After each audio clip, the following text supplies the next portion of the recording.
राजकीय उच्च माध्यमिक विद्यालय अरनोद को मिला भामाशाहों का सहयोग, विद्यालय उपयोग हेतु सामग्री भेंट की।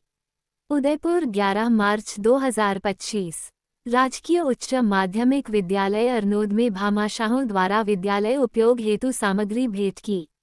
समाजसेवी युवा उद्यमी रवि शर्मा द्वारा नवीन कक्ष के लिए 6 छत पंखे भेंट किए।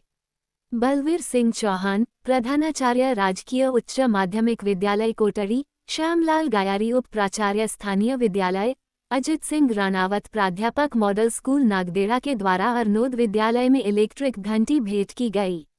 प्रधानाचार्य सत्यनारायण चौधरी ने विद्यालय परिवार की ओर से भामाशाहों का उपरना और मोमेंटो प्रदान कर सम्मान कर धन्यवाद ज्ञापित किया।